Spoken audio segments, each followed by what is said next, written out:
Coming up on Look Today, well, Saratoga PLAN held an event led by volunteers to remove water chestnut invasive plants right here in Saratoga County. I've got details. Plus, Saratoga Performing Arts Center wants to immerse you in Shakespeare's universe. I'll explain. And a campaign finance report has been released in regards to the candidates running for Congress in New York's 21st Congressional District. All ahead on Look Today.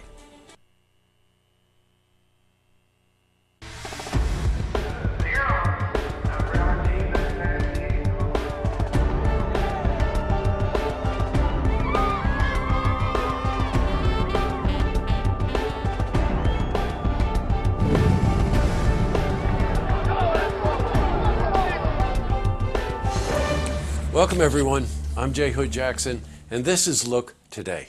And on tonight's program, I sit down with Kevin Veach. He's Executive Director, Saratoga County Fair, and he's here to talk with us about what's in store at the Saratoga County Fair starting next week. It runs from July 24 to 29. I also sit down with Heather Varney, Development Director for Saratoga Bridges. We're joined by Christiana Potts, co-chair for an event called the White Party. And they're here to talk about the biggest fundraiser for Saratoga Bridges, the White Party Gala. This is quite an event, coming up on July 21st. Plus, we've got your weather for the Tri-North counties. But first, we've got these headline stories. Well, in our lead story, Saratoga PLAN held an event led by volunteers to remove water chestnut invasive plants. Now, the volunteers took a 20-minute paddle out to the site of the infestation, and they removed hundreds of pounds of water chestnut biomass. Now, it's important to target the specific infestation of water chestnuts because it's easier to eradicate them while the plants are still in the early stages of growth. Hope you're learning something here. Well, we spoke with Greg Redling. He's Stewardship Coordinator for Saratoga PLAN about the process and next steps. This is something that's going to continue to be an issue in our region, and we need to take steps to get involved and fight this thing. PLAN is going to continue to have events like this. We have another one, no date set yet, but we have another one coming up in August, and we just encourage everybody to come out with us and help us take a swing at this thing. It's particularly important for the health of Saratoga Lake, by the way. All right, in other news, well, the Saratoga Performing Arts Center wants to immerse you in Shakespeare's universe. Ooh. As we told you yesterday, New York City Ballet is in town for their annual residency at SPAC. Now, one of the ballets that the company will be performing this year is the classic Romeo and Juliet. Now, by collaborating with Saratoga Shakespeare Company and Saratoga Arts, SPAC is co-hosting something called Shakespeare in the Pines. Now, it'll be taking place this Friday afternoon, right before New York City Ballet's performance of the Shakespeare classic. Now, we were over at SPAC and we spoke to President and CEO of the Saratoga Performing Arts Center, Elizabeth Sobel, about this. We're going to have sonnets and soliloquies from different plays on the newly to be dedicated Poets Corner. And we've got all sorts of Shakespearean events all over the grounds, including a 1-hour musical version of Romeo and Juliet that comes to us from the Folger Shakespeare Theater. And then leading into Romeo and Juliet that night. So if you want to come have like a Shakespeare immersion, come to SPAC next Friday afternoon. That's just fantastic, and obviously another example of how Elizabeth and her team are just doing amazing things over at SPAC. That's this Friday, by the way. Get there early and just get immersed in Shakespeare's universe. Now, a reminder, tonight is opening night of the New York City Ballet, and they're going to be performing an all-Balanchine program. I think it's the same for tomorrow night as well. The performance begins at 8 p.m. Switching from news to weather, today was a rainy one, with a couple of rumbles of thunder throughout the day. All right, Clarence, we're hoping for some good news. So let's head to the Glens Falls Weather Center for a look at your first forecast. Thanks, Jesse. I'm meteorologist Clarence Ponser with your first look weather update on Look TV. We right now have some cloud cover associated with that cold front advancing into our area, bringing in some scattered showers and storms. Here's a tower view at our radars from earlier today. Here's that cold front making its way towards the Capital District, and it's going to clear by Wednesday. High pressure will settle in right behind it. We'll experience a few evening storms, 59 overnight. Winds will be light and variable. And as we take a look at the out-the-door forecast, plenty of sunshine with temperatures generally in the lower to mid-60s, then upper 60s by 9 a.m.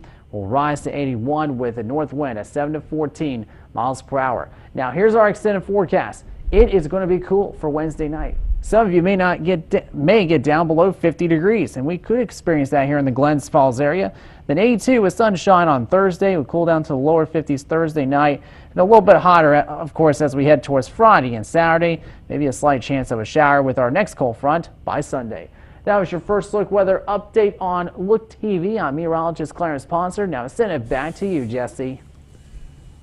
Thanks very much, Clarence. All right, back to the news.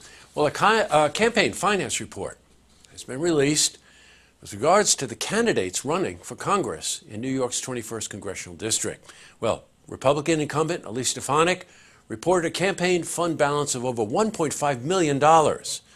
Now, her Democratic opponent, Tedra Cobb, reported funds hovering near $93,000. Well, Cobb has touted that she will not be taking money from PACs during her campaign as a promise to voters that she will not be working for corporate interests. Now, Stefanik has expressed that her campaign balance is an indication that she has broad support from her constituents. Probably both true, by the way. Green Party candidate Lynn Kahn did not file a report. Up next, I sit down with Kevin Veach. He's Executive Director, Saratoga County Fair. He's here to talk with us about what's in store at next week's fair. It runs, by the way, from July 24 to 29. I also sit down with Heather Varney, Development Director for Saratoga Bridges. We're joined by Christiana Potts, co-chair for an event called the White Party. Now, they're here to talk about the biggest fundraiser for Saratoga Bridges, the White Party Gala, which is coming up on July 21st. But first, if you see news happening, you want to share a story idea, how about join us for an interview? Then give us a call on the hotline. The number is 798-8000. Well, that's all the time we have for this edition of Look Today. What a lookout we have tonight. Boy, do we get a response from you on Saratoga Fair tickets. We can't figure out why the response. You want proof? The post reached over 15,000 people in just one day. Okay, we have some winners, by the way. Tonight's winners are Donna Roger Fish, who said that fair food was her favorite part of the fair. Michael Lapointe, who said he enjoys the rides and taking his grandchildren. I'll second that one. Lori Pike, who said she enjoys the animals.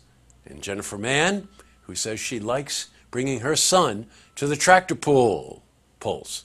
And last but not least, Darren Cost Enzo, who likes truck pulls. And Mr. Spud's fries.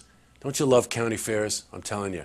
All right, if I just said your name, then you can pick up a pair of tickets right here at the Saratoga Springs studio between 10 a.m. and 2 p.m. on any weekday. Now, you can find our address on the website and Facebook. Now, the giveaway is not over. We're just beginning. And there are many more chances to win. So please go to our Facebook page. Find the Saratoga Fair ticket post, like it, share it, and comment about your favorite part of the fair. And we're going to be announcing another group of winners tomorrow night. Now, tonight on Look TV, it's Queensbury Town Board meeting. It's a new one. And don't forget, tune in tomorrow night for the stories that matter to you, including the racing pigs. Good night, everyone.